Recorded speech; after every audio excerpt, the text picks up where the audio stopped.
With all the Jordan Love hype going on lately, where does he stand in the hierarchy of NFL quarterbacks right now?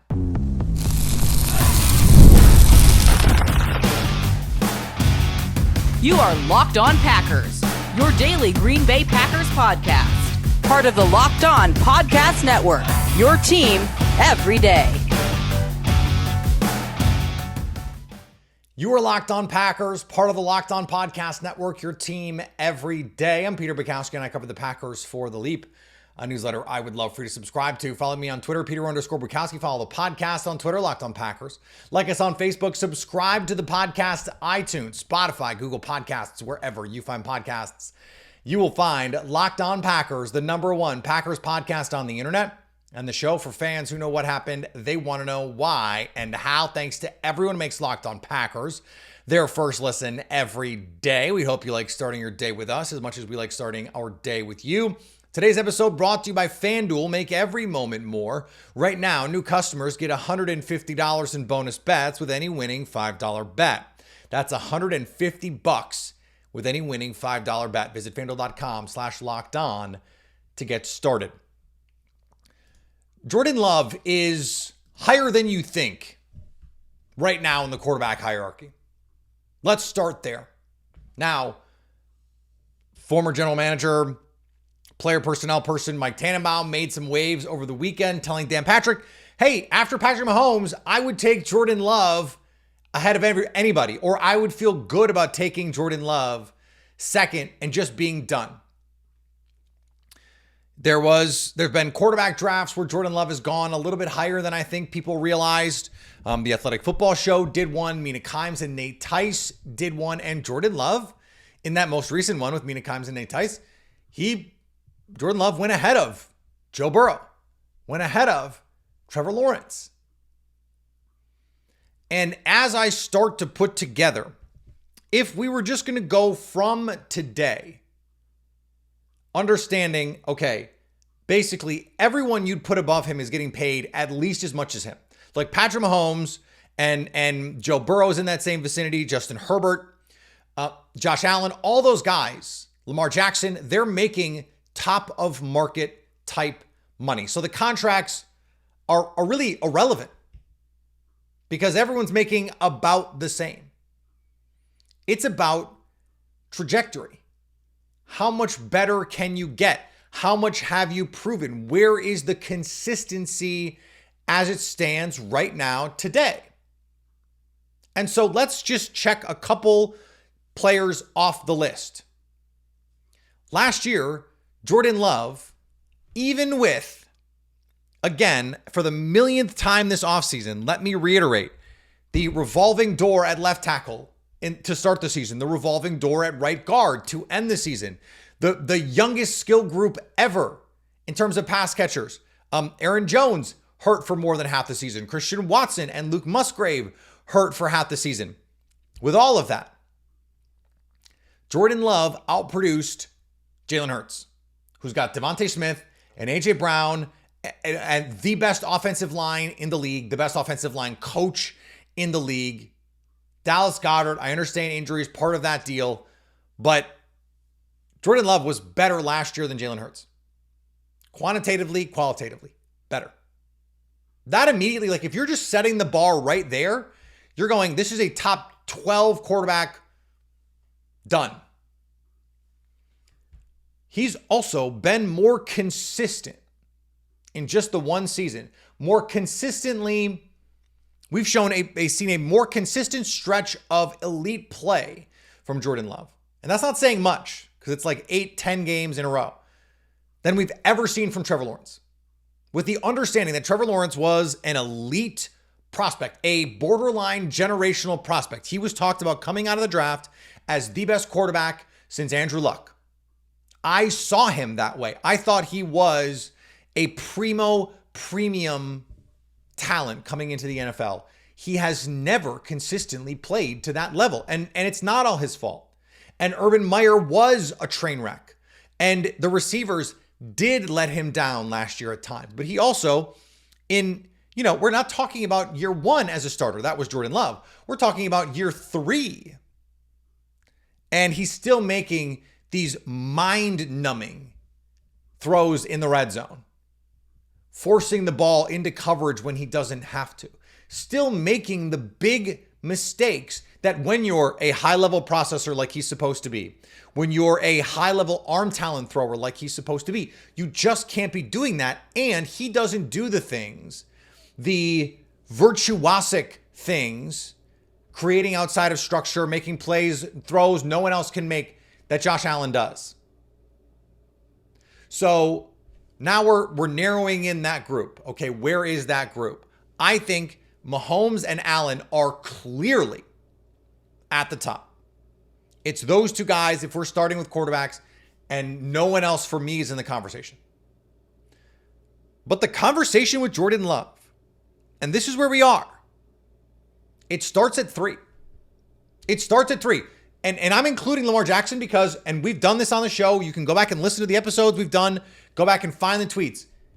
As a passer, Jordan Love was materially better last year. And even if you include the running, Jordan Love was more productive. Understanding, they had the Ravens had their own issues, injuries, and all that stuff. But it also has to matter that they haven't been able to find the right offensive coordinator to find consistent success with Lamar Jackson that also translates into the postseason. We saw Jordan Love be better in a playoff game than we've ever seen Lamar Jackson be. Understanding Lamar Jackson, MVPs on his mantle, Jordan Love doesn't have that. But Jordan Love is also 25 years old. First year as a starter. And we saw him just do some things that we just don't see guys do very often. Lamar versus Love is a discussion. And by the way, in both of the conversations with football people that I think are very smart, Mina Kimes, Nate Tice, Robert Mays, Derek Clausen, I'm forgetting the third person. Why am I forgetting the third person? I'm sorry to that person on the Athletic Football Show. There was someone else on that show who I like, and I'm forgetting them. I'm sorry. But Jordan Love went ahead of Joe Burrow and Trevor Lawrence. Joe Burrow, because ACL, that happened in the NFL. Season-ending injury this last year happened. And he doesn't have the arm talent that Jordan Love has. He doesn't have the same sort of limitations with personnel that Jordan Love had to deal with last year.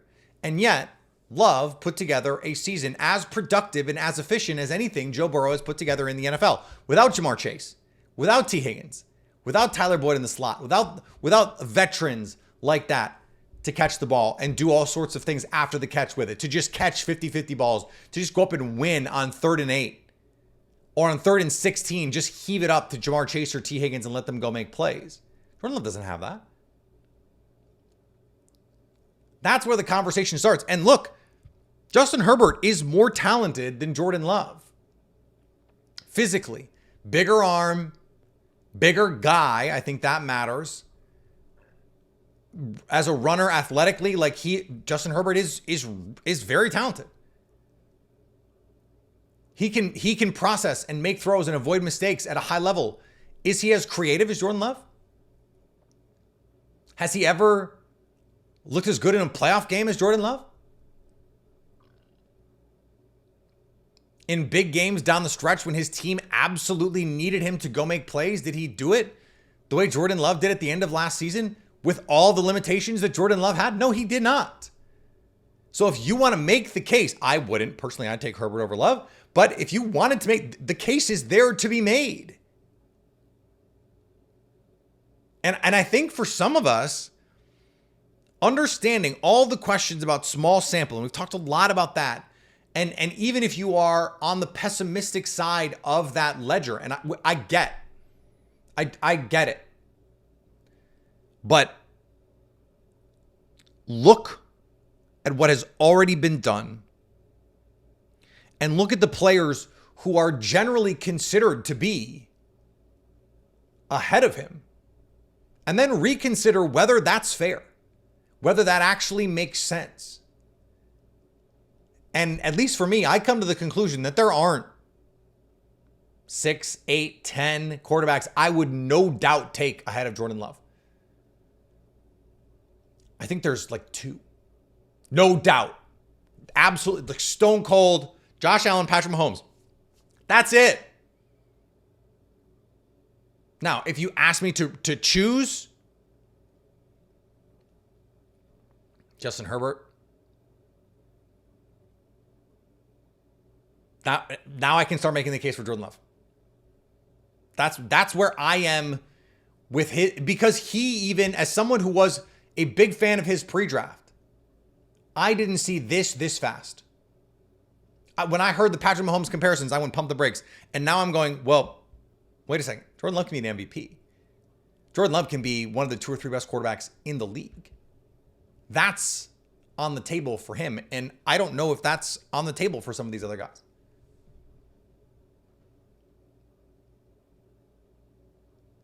The season's going to be fun. The season is going to be fun. Speaking of off-season lists that create content, I want to talk about linebackers coming up next on Locked On Packers.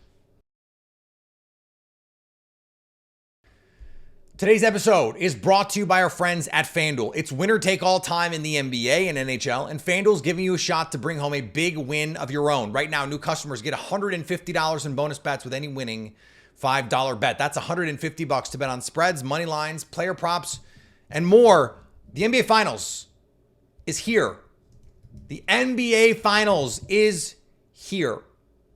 And I think there's an opportunity for you to make some money because the Celtics are the prohibitive favorite to win the title. But does anyone disagree that the Mavericks have the best player? Well, right now, FanDuel, if you're a first-time user especially, you have these bonus bets sitting there right there for you. $150 to bet on spreads, money lines, player props, and more. Just hit that first bet, that first $5 bet. Visit FanDuel.com/lockedon and make every playoff shot count. FanDuel, America's #1 sportsbook. I want to talk about the linebacker position here. But first, are you watching Fox Sports or ESPN on your TV all day? Have to turn down the volume with all that shouting? Make the switch to Locked On Sports today, a free 24/7 sports streaming channel programmed for you every day to bring you the biggest stories without all the screaming. Locked On Sports Today brings you can't-miss analysis, opinions, and news streaming 24/7 on YouTube or the free Amazon Fire TV channels app, part of the Locked On Podcast Network. Your team every day. So Pro Football Focus came out with this list of linebackers, and I'm not actually interested in the list. I don't want to litigate the best linebacker groups in the league because I don't care. I don't care. The fact that Fred Warner and Devondre Campbell are at the top of this list says more about Fred Warner than Devondre Campbell. Devondre Campbell is a top 20 linebacker in the league, is an interesting ranking, but that's neither here nor there. When you go down this list, okay, the 6th, let's just start here, the 5th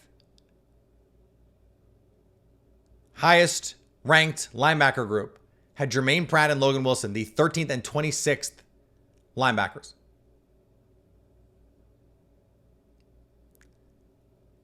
The Vikings are on this list. Ivan Pace and Blake Cashman. The Seahawks are on this list. Tyrell Dodson and Jerome Baker. You've never heard of Tyrell Dodson. Be honest. The Patriots are on this list with Jelani Tavai, Sione Takitaki, and Juwan Bentley.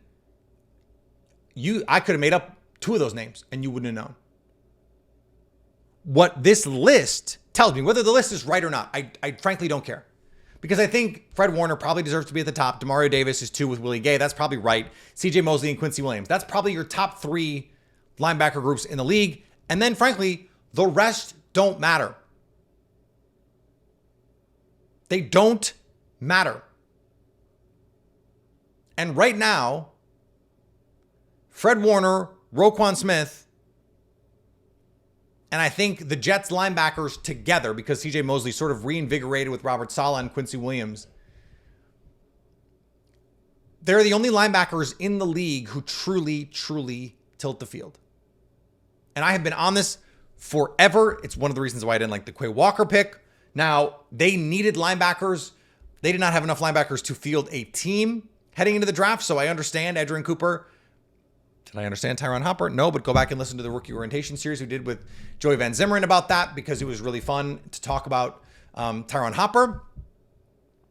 What this tells me is not what I already knew, and that was that linebackers don't impact the game relative to their peers that much. That the difference between one linebacker and another is as small as it's ever been.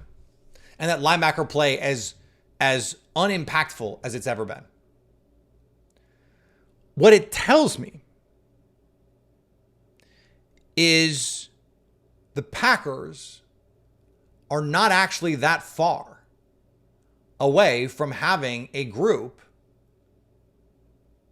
that can be on this list. If some of the guys, if some of the groups on here, let's just assume, are the right ones, then Quay Walker takes a step forward in year 3 under Jeff Hafley.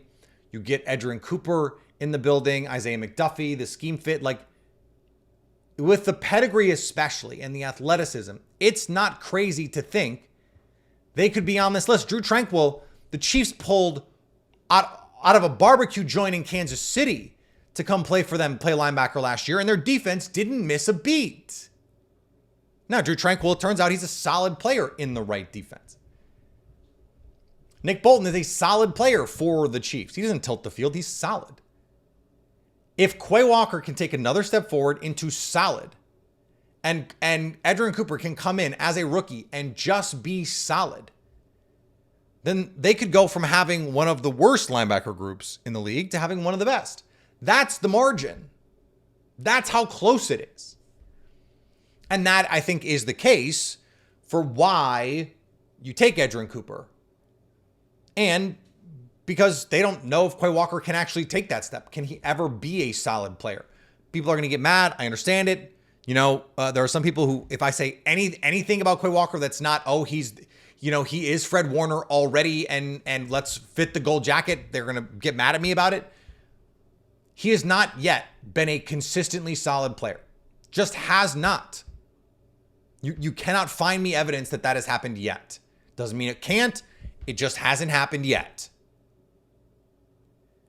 But if he does, and then Edgerrin Cooper comes in, remember, most rookies are bad. Most rookies are bad. Most rookies are bad. But let's say he's not. Let's say he comes in and is just solid. Not Fred Warner. Not the second coming of Ray Nitschke. No. Just be solid. Just be like rookie Nick Barnett. Just be rookie AJ Hawk. Just be Desmond Bishop for those 6 weeks in 2010. Actually, that guy was really good. That version of Desmond Bishop was awesome. And in fact, there are some similarities in the game. Desmond Bishop was best coming downhill, would light you up, kind of got lucky in coverage sometimes. But as a blitzer, as a downhill run defender, that's where Desmond Bishop was awesome. That's where Edgerrin Cooper can affect the game. It's not a bad comp. But that, if you just come be that guy, come be rookie Devin White. Rookie Devin White could wreck a game. Edgerrin Cooper has the talent, the ability, the pass rush juice to wreck a game. Won't do it consistently because the position's too hard and it just doesn't happen. But can you have enough peaks to make up for the valleys? And then you cash out at a regular even player. Can you do that? Well, we'll see. But if the rest of the league is any indication, it's not going to be that hard to do. It's just not. Now, Jeff Hafley has something to say about that, and the players seem to really like Jeff Hafley. But we've been down this road before, haven't we? Haven't we? We'll talk about it next on Locked On Packers. Today's episode brought to you by our friends at FanDuel. There is a big difference in ticket prices between Boston and Dallas for the NBA Finals. Plenty of tickets if you want tickets to the upcoming Packer season. They are all there on Game Time. With killer last-minute deals, all-in prices, views from your seat, and their lowest price guarantee, Game Time takes the guesswork out of buying tickets from NBA, NFL, NHL, whatever your fancy, whatever your ticket of choice is. Game Time can help you get it. In fact, comedy, theater, more. They've got it all for you at Game Time. Last-minute tickets, flash deals, zone deals, easy to find to buy Major League Baseball tickets, and every kind of event in your area. Plus, with the lowest price guarantee, you will always see the best price. And if you find a ticket in the same section and row for less, Game Time will credit you 110% of the difference. That is the low price guarantee. Take the guesswork out of buying NBA Finals tickets, Major League Baseball tickets, NFL tickets with Game Time. Download the Game Time app, create an account, and use code LOCKEDONNFL for $20 off your first purchase. Terms apply. Again, create an account and redeem code LOCKEDONNFL for $20 off your first purchase. Download Game Time today. Last minute tickets, the lowest price, guaranteed. And we're going to talk about Jeff Hafley here in just a second. Locked On has launched the first ever national sports 24/7 streaming channel on YouTube. And now it's also available on Amazon Fire TV in the free Fire TV channels app. Locked On Sports Today is here for you 24/7, covering the top sports stories of the day with the local experts of Locked On, plus our national shows covering every league. Find Locked On Sports Today now available on the free Fire TV channels app. Everyone is excited about Jeff Hafley, including Eric Stokes, Jair Alexander, job back, locked in. Eric Stokes raving about Jeff Hafley. I don't necessarily want to temper expectations. I don't want to tamp down your enthusiasm. But what I want to remind you is this happened when Dom Capers left and Mike Pettin came in. Go back and look it up. Just piece after piece, article after article, tweet after tweet, commentator after commentator talked about early in that training camp. Accountability. It's different. It feels different. He's coming in. He's got a different attitude. Everyone loves how accountability, that was the word. And within a year, his head coach got sacked. And then a year later, within a year of that happening, Matt LaFleur comes in, and Matt LaFleur is having to hold Mike Pettin's hand, culminating in the absolute, I was going to say a phrase that I can't say. Screw up was not what I was going to say, but you know what I was going to say. In the NFC Championship game where they play cover one with whatever it was, 30 seconds left in the first half, they were supposed to play two high safeties. There was a miscommunication, et cetera, et cetera. They bring in Joe Barry. Oh, Joe Barry. You know what's great about Joe Barry? The energy. He's coming in. Everyone loves the energy. Joe Barry. Oh, at practice, he's out there. He's hustling. He's yelling. He's got the juice. He's bringing it for everyone. Everyone is fired up about Joe Barry. Now, look, we were not in this program fired up about Joe Barry. We made the case. And the case for Joe Barry was tepid. But it was that the talent was good enough that if you just run something, run the scheme du jour, the Packers were going to be fine. Fine to good. That they had elite level talent and that it didn't matter. Not even Joe Barry could screw it up. Narrator, Joe Barry screwed it up. Right? Now we're here again. And look, it is different this time. It feels unique. A word that is way overused in life, but in sports as well. It was actually something that I had to make a conscious decision to change my usage of, because unique is not unique if something is kind of unique. It's either unique or it's not. Unique is unique. This, by the way, feels unique. It feels novel. It feels different. It feels new in a way that those others didn't. Yes, it felt better in the moment with Mike Pettin over Dom Capers, with Joe Barry over Mike Pettin. The players were saying all the right things. This is different because Jeff Hafley actually has a track record of recent NFL success and collegiate success. It feels different because the players don't just like the energy level. They love the scheme change differences. It feels different because you had a disaffected superstar in your locker room who is now locked in because of the coaching change, because you have Jeff Hafley in the building and he seems to be bought into what they're doing. It is the first time Eric Stokes was drafted in 2021. This is the first OTAs, he said, Jair Alexander has been in the building with him. It's 2024. Now, there's reasons for that, but clearly this is novel. This is different. How different? Look, we'll see.